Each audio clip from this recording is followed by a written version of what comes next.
Today's video is sponsored by Audio. The ZV-E10 Mark II isn't really a Mark II. Here's why. It's not because it's so similar to the original E10 that you don't even see it as a Mark II. It's the complete opposite. The improvements going from the original E10 to the E10 Mark II are so major, these aren't even in the same league anymore. Typically, the Mark II would replace the original at a reasonably similar price range. The Mark II now sits at a price range significantly above the E10, while the E10 continues to be offered as the more affordable option. So the ZV-E10 Mark II is really a new offering that sits perfectly in the gap between the E10 and the full-frame E1. I don't usually include a hotel room tour segment in my product reviews, but I'll make an exception this time round because the room upgrade I applied for got approved, and the actual room I ended up with is so much bigger than I possibly anticipated. This is the chocolate chip cookie they handed to me at check-in. It was still warm when they passed it over. They actually gave me two. I finished one already, so I'm just gonna save this for later. The excuse is to show you around this lovely, lovely room, but I'm really here to test out the microphones on the ZV-E10 Mark II. So you're listening to the internal microphones on this camera, and it can do something we've previously seen before on the ZV-1 Mark II. Before I get right to that, let me show you the view out this big window. That's the pool view, and stop down a bit. Lots of construction over there. Too bad. It's got a nice big couch, a little work table for getting your work done. And like the ZV-1 Mark II, the internal microphone can pick up sounds coming from all directions, but also selectively reject sounds coming from only the front of the camera or from the rear of the camera. Right now, it's set to auto, which means if I turn the camera around and the camera's facing away from me, I can show you the view out this window, and as the sound is coming from behind the camera, you can still hear me quite clearly.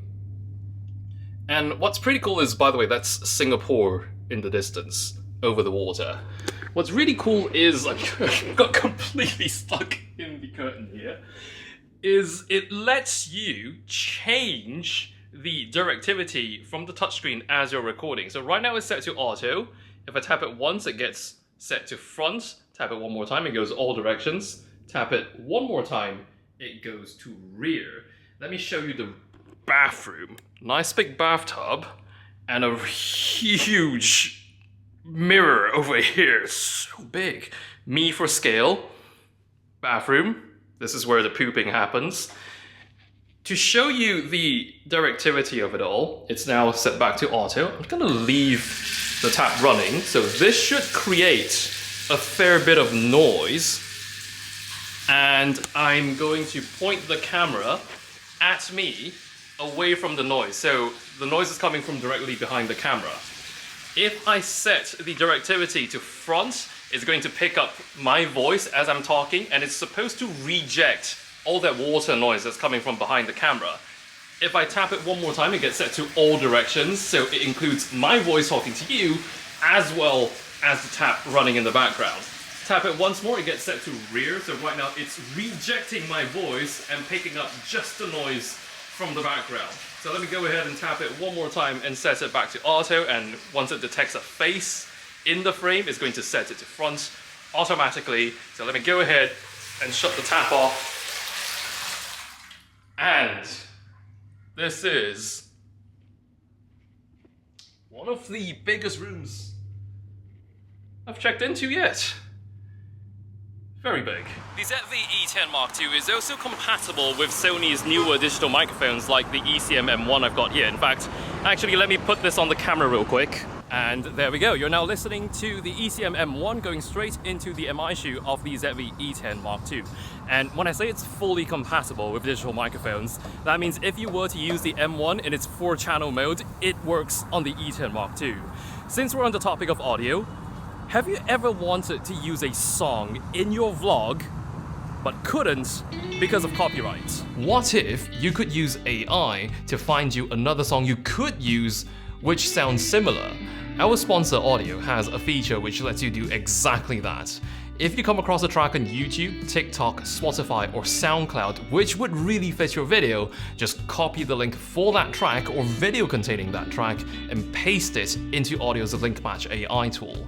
Audio would then compare that against their collection of music and show you the tracks which sound the most similar.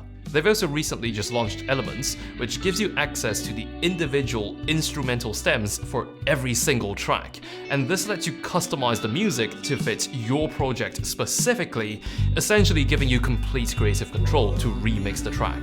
You get an unlimited number of Link Match AI searches with an Audio Pro subscription, which Audio is offering my viewers 70% off the first year, which is only $59 using my code ZYProduction70.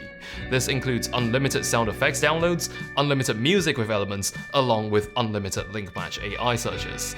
Use the link below with my code to enjoy 70% off your first year of Audio Pro. I've actually swapped out my main camera here in the studio with the ZV-E10 Mark II, and right now the E10 Mark II is already doing something which my A7S Mark III cannot. The E10 Mark II can be loaded with user LUTs, so if you're shooting in S-Log, you can monitor in Rec 709 or any custom LUT you've loaded into the camera. It will also output a video signal with the LUT applied to any monitor you hook up to its micro HDMI port, and it can do this without mirroring the on-screen overlays. And if you want to burn the LUT's look into your image, you also can, because this now has picture profile LUTs, which is what I'm using right now. Just trying not to get run over by any cars as I cross this. So it's a custom LUT that I've loaded into the camera, and once I've set it up as a picture profile LUT or PP LUT, as long as I make sure my exposure is properly taken care of, my footage is basically good to go. It is truly a ginormous leap over the original E10 in the sense that this can now do 10 bits 422 in 4K. Previously it could only do 8-bit 420 on the original E10. And you also can do 4K 60p for this buttery smooth footage that you're looking at right now. Back on the E10 it maxed out at 30p. The E10 Mark II also supports focus breathing compensation. And there's also this one more thing I want to show you. And I'm gonna film the screen on my phone so you can see what's going on. So I've moved over into a shaded area so you can get a better look at the display, but look what happens when I turn the camera over vertically. The shooting user interface turns along with it. Now this affects only the shooting screen. If I head on into the menu, you can see it doesn't really do that over here.